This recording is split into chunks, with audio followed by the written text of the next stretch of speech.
Let's get crystal clear on this. What exactly is project management? It's not just creating to-do lists, updating spreadsheets, or keeping people on track. According to PMI, project management is the application of knowledge, skills, tools, and techniques to project activities to meet the project requirements. But that's just the formal definition. Let's unpack what it really means and why it matters so much. Project management is about integration. Projects don't succeed because every part is perfect. They succeed when all the parts fit together. That's exactly where project management steps in. It brings together these 9 critical areas. 1. Scope. 2. Time. 3. Cost. 4. Quality. 5. Resources. 6. Risk. 7. Procurement. 8.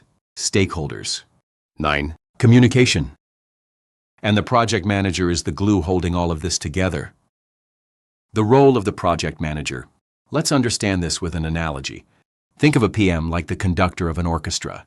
The conductor doesn't play the violin or the drums, but they coordinate timing, set the tempo, cue in different performers, and make sure the piece flows from beginning to end. If one section is too fast or too loud, the conductor adjusts.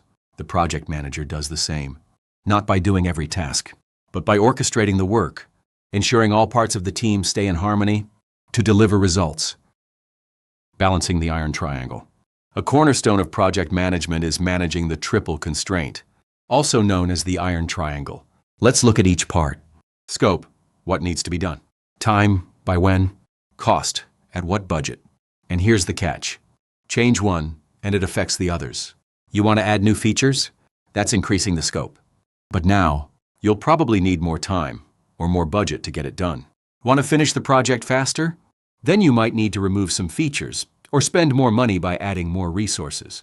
Your job as a PM is to balance those trade-offs so the project stays on course and still delivers value. Note, you're not just managing work. You're managing constraints, expectations, and relationships. That's the real job. The tools? They help. But the mindset? That's what makes it work. Here's a deceptively simple question. When is a project done? Is it when the team finishes their tasks? When the budget is used up? Or when the deadline hits? Not quite. According to PMI, a project is considered complete when the project's objectives have been met or the project has been terminated for any reason. That might sound straightforward, but let's break it down with clarity. Completion is equal to fulfilled purpose. A project is complete not when the work ends, but when the deliverables are accepted, the stakeholders agree the objectives are met, or the project is formally closed even if canceled. For example, a software project is completed when the app is fully developed, tested, and released to users, and signed off by the product owner. But sometimes projects don't reach that ideal outcome. And when that happens, it doesn't mean the project has failed completely. Sometimes projects are intentionally stopped, and that too is a part of responsible project management. Now let's talk about canceled or terminated projects. Projects can also be formally terminated when business priorities shift. Funding is pulled. Stakeholders no longer see value. The project is merged into another initiative. But here's the key. This is still considered a valid closure as long as it's documented, lessons are captured, and resources are released responsibly. Project success isn't always about completion. Sometimes it's about knowing when to stop and doing that with clarity. Formal acceptance matters. In PMI's framework, you don't just finish a project, you close it. That includes validating the scope, getting formal sign-off, completing closure documentation, archiving lessons learned and records. Why? Because closing a project isn't just about finishing. It's about ensuring accountability, ownership, and learning.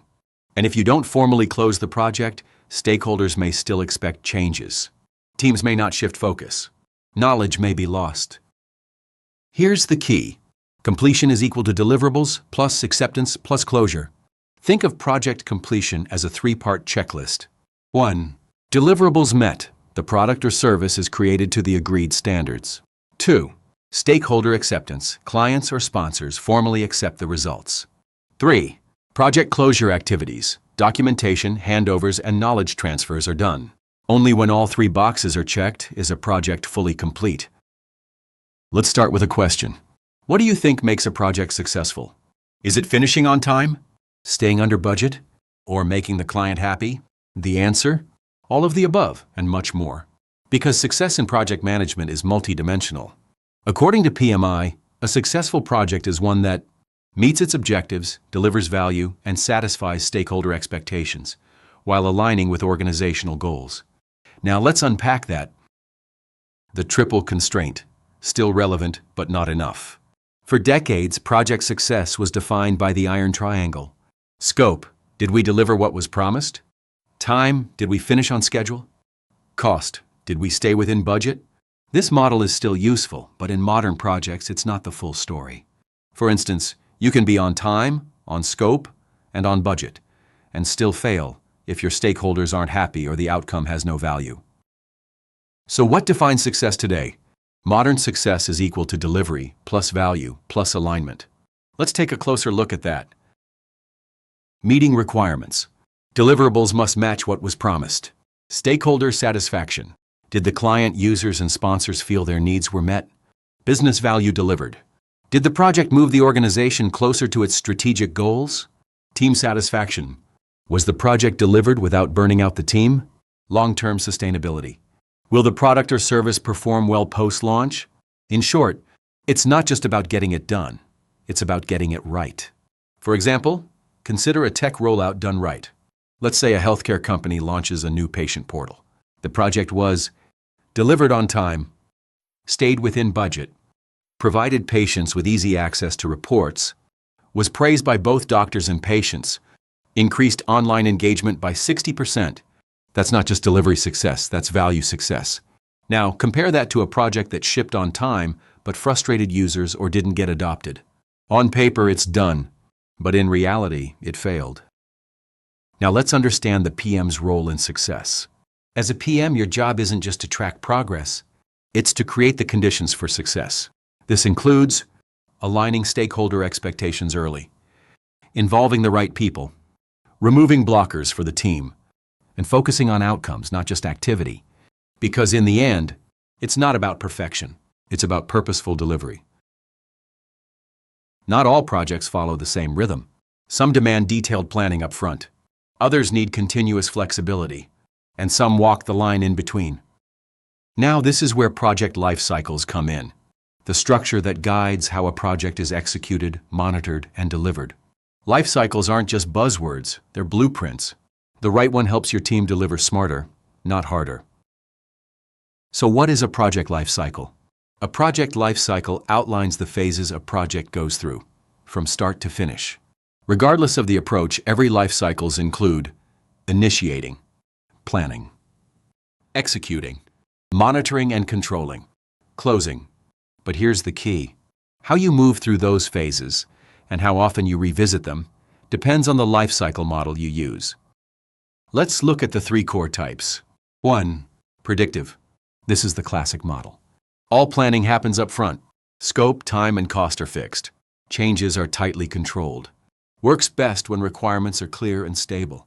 For example, consider building a bridge. You don't want to design while you pour concrete. Every detail must be planned early. 2. Adaptive. This model embraces uncertainty. Planning happens in short cycles. Requirements evolve through feedback. Teams deliver small increments of value frequently. Scope is flexible, but time and cost are often fixed. For example, developing a mobile app.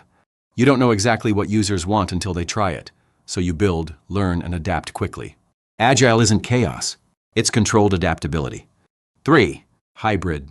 When projects need the stability of predictive and the flexibility of agile, hybrid comes into play. Some parts are planned predictively, others are delivered adaptively. PMs must tailor the process to suit the context. For example, a healthcare rollout. You might need predictive planning for regulatory approvals, but agile delivery for the user portal or features. So how do you choose the right one? It's simple, ask yourself these. Are the requirements clear or evolving? How much flexibility does the client need? Is the project highly regulated or innovation-driven? How fast do we need feedback? Don't pick a life cycle based on what's trendy. Pick the one that fits your reality.